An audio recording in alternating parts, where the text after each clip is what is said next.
Hello, everybody, and welcome to Command Point. I'm Shane. I'm joined by Ryan. Hello. And today we're going to be taking a look at the Close Confines rules of Kill Team Into the Dark, the Kill Zone Gallo Dark rules, because obviously it's a 2D board. There's walls that are 3D, but it's effectively played in 2D, and kind of like we mentioned in the other video, that doesn't necessarily translate naturally with the rule set that we have right now. So we're going to be taking an in-depth look, not a super in-depth look, but going over it for the first time, and taking a look at how Into the Dark works. How does it work when you're playing on this board? How does cover work and stuff like that?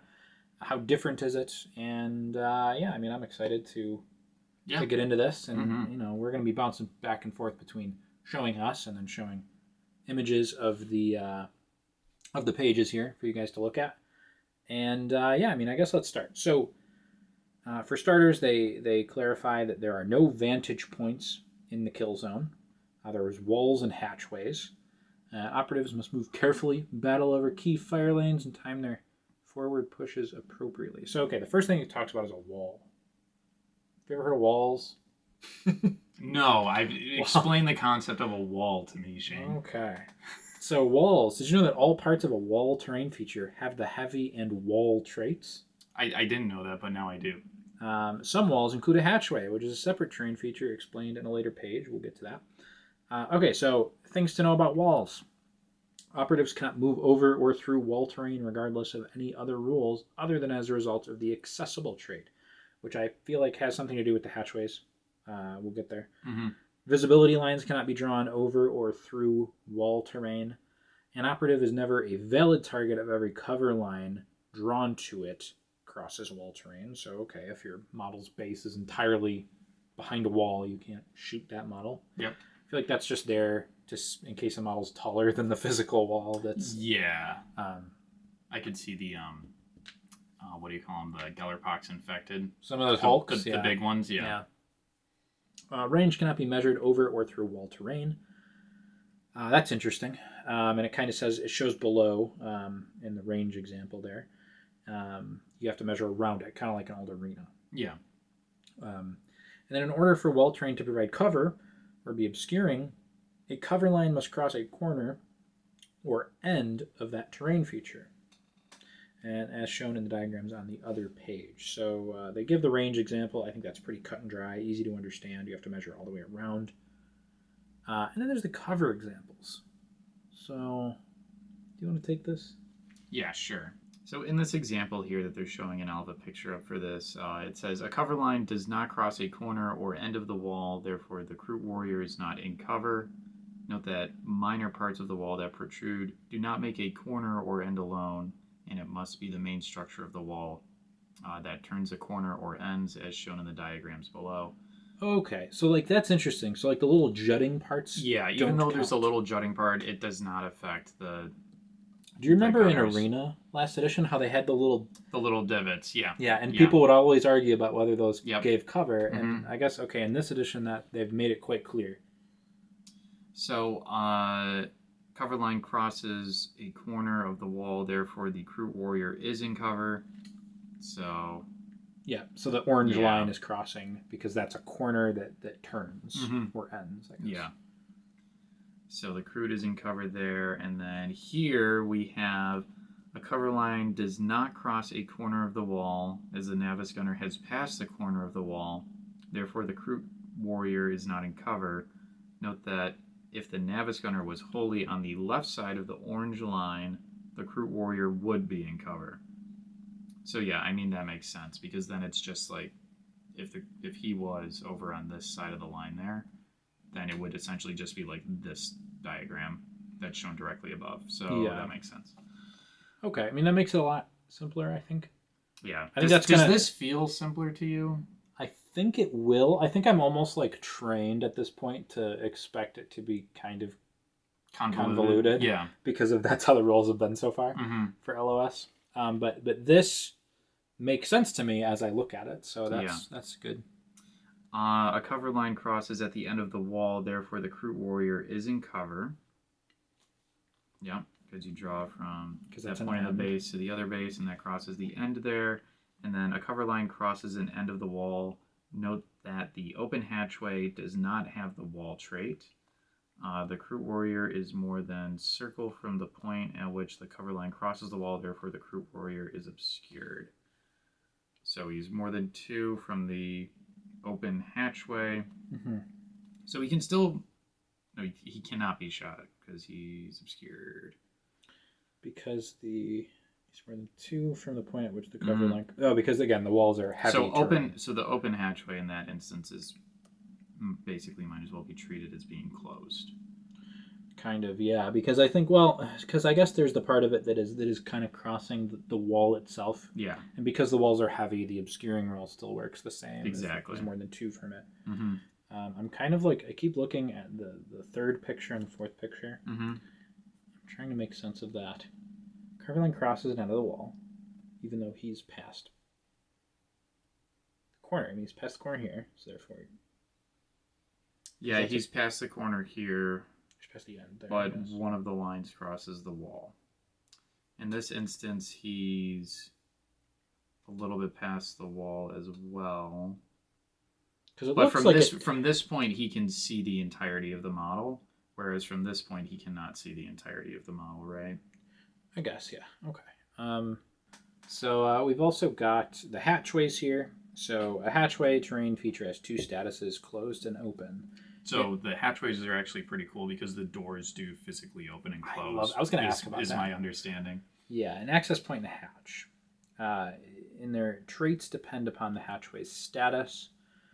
Operatives can perform the operate hatch mission action to change its status. So, I see. So the hatchway is the whole thing, and the access point is like the door. Or no, the hatch. Okay, so there's the hatchway, which is the whole thing, the hatch, which is the door, and the access point, which is the doorway.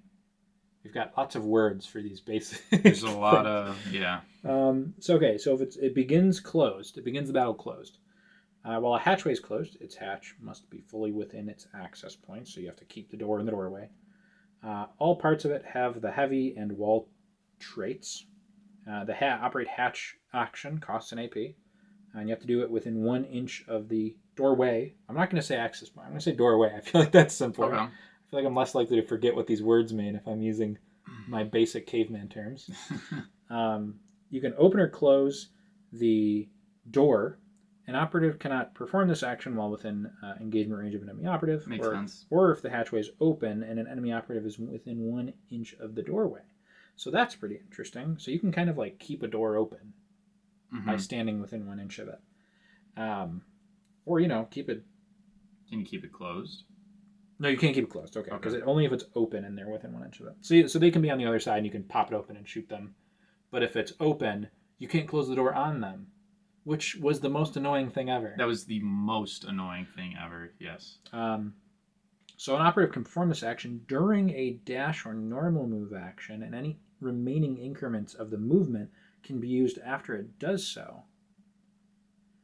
Oh, interesting. So you don't have to do the full move and then open it. So you can actually move, open it, and then keep moving through the door. And keep doing your move action. Okay.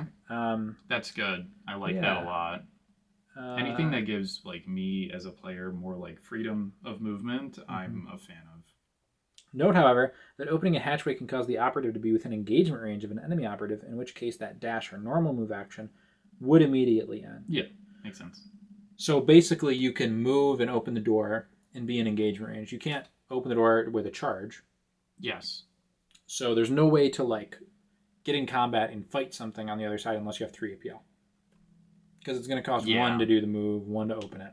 And then you're in engagement range. Interesting. Very interesting.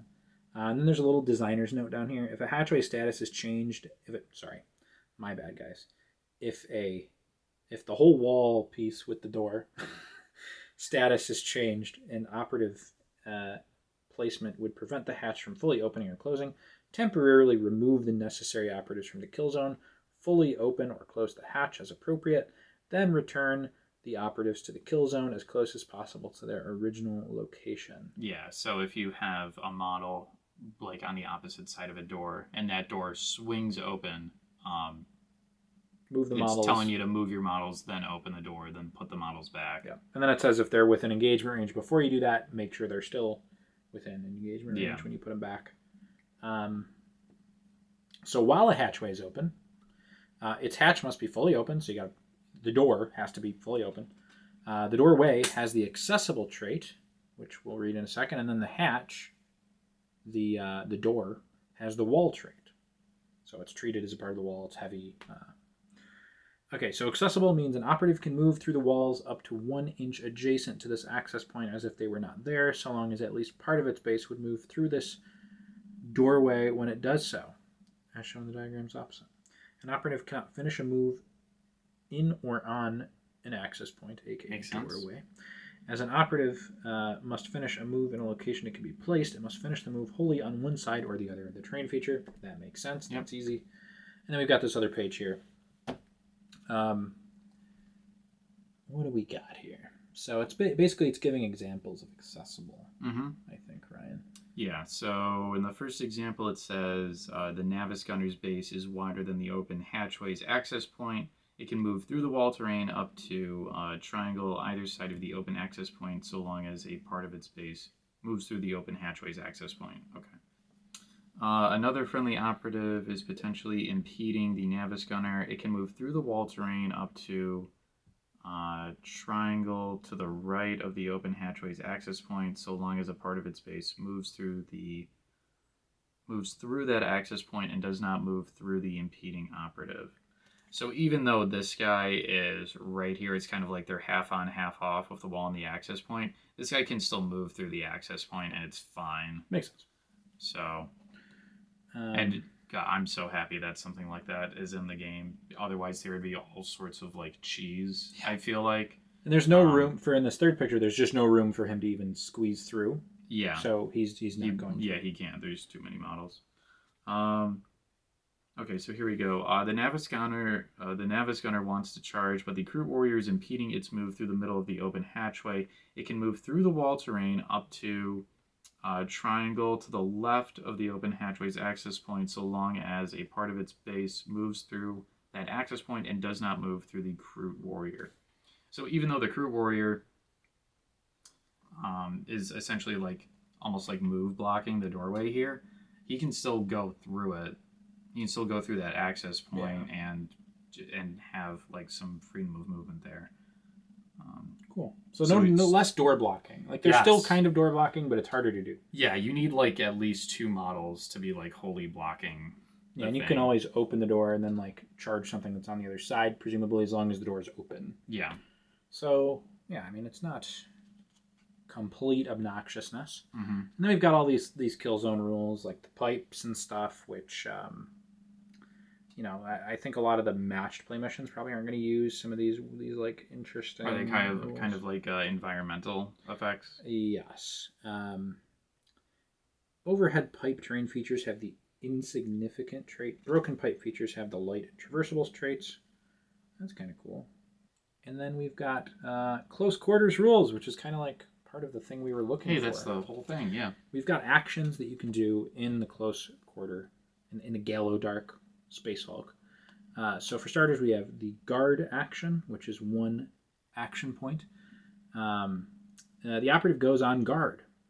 See below. An operative is on guard until any of the following are true. It performs a guard attack, or any actions excluding pass. An enemy operative ends an action with an engagement range of it, and it does not make a guard attack. Its order is changed to conceal, or it's the end of the turning point. Okay, so you go on guard, and then it's treated as a shoot action. You can't do it if you have a conceal order or if you're in engagement range. So once you're on guard, once during each enemy operative's activation, after that enemy operative performs an action, you can interrupt that activation and select 1 friendly operative on guard to make one of the following guard attacks. You can do an Overwatch action. You can do a free fight action if they charge you. And you can perform a point-blank Overwatch. Do you remember that word? That's a throwback. I'm having flashbacks. I know, point-blank Overwatch. That was such a good tactic. So it can perform an Overwatch action while within engagement range of an enemy operative, and the enemy operative is within within its engagement range is the target, regardless of any other rules. So basically, if they charge you and you're bad in melee, instead of doing a free fight action, you can do an Overwatch in close combat. Nice. Until those breachers with the shotguns are gonna love that. Yeah, until the end of the interrupted enemy operative's activation, each time that friendly operative fights in combat, do not select melee weapons or roll attack dice for it during that combat. So you can do point blank Overwatch, but when they fight you, you're not fighting you're back. foregoing. You're not fighting back. Okay, so okay, I like that. I kind of like that. If I'm going to get in your face and you're going to plasma me, yeah, it's only fair. It's only fair that you don't get to fight. You don't get to fight. Yeah. Typically, the things that are going to be doing point blank Overwatch are probably lousy in melee. Stuff anyway. that doesn't want to fight anyway. So it's not a huge thing, but the fact that they just sit there and take it. If you've survived the point blank Overwatch. So you can't do it after they Overwatch. It has to be after their normal activation, after an action in their normal activation. If an enemy operative has its activation interrupted by a guard attack and it would be incapacitated and is subsequently revived during its activation by like a medic or something, the activation ends. So that's pretty niche. I'm surprised they even put that in there, but that's something they would have had to FAQ eventually anyway, so I'm glad they added it. What else we got? Hatchway fight? Oh. So this is all about combat in between an access point, it looks like. Yeah, we were kind of talking about that earlier. So it's treated as a fight action. It's a 1 AP action. An operative can perform this action if all the following is true. It's not within engagement range of an enemy operative. Its base is touching an open hatchway's access point. Okay. An enemy operative is blocking that access point. So it's within circle of the access point. Mm-hmm. And on the other side. Fight in combat with the active operative against an enemy operative blocking that access point. Oh, so this is to prevent situations where like there's not enough space for you to fit on the other side and get in combat, but they're still blocking the way. Mm-hmm. So this is good like forethought from them to prevent this. Yeah. You fight in combat with them. They become a valid target for the combat step. The Navy armsman is not within engagement range. Yeah, they're kind of showing over here how the hatchway fight happens. So that's pretty cool.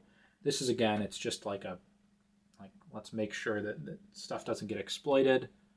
I think that's probably for the best. Mm-hmm. Additional rules.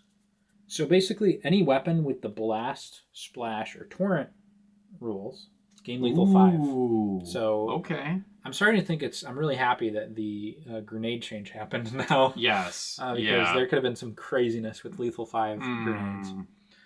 But still, blast weapons become way better.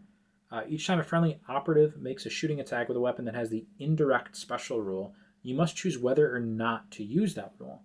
If you choose to use it, that weapon gains the range 3 special rule for that shooting attack.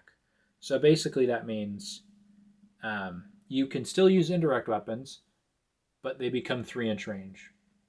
So I guess in a way, grenades aren't necessarily just flat better, like blast grenades and stuff. Yeah, because they've got the shorter range now. Yeah, I mean you can have the 6-inch range, but only if it's losing indirect. So that's kind of interesting. Each time a friendly operative makes a shooting attack against an enemy operative, if a cover line drawn to that enemy operative crosses one or more operatives with an engage order, it doesn't say friendly or enemy, just as operatives, excluding operatives with a wounds characteristic of 5 or less, and friendly operatives whose bases are touching the active operative. In the roll attack dice step of that shooting attack, roll 1 less attack dice.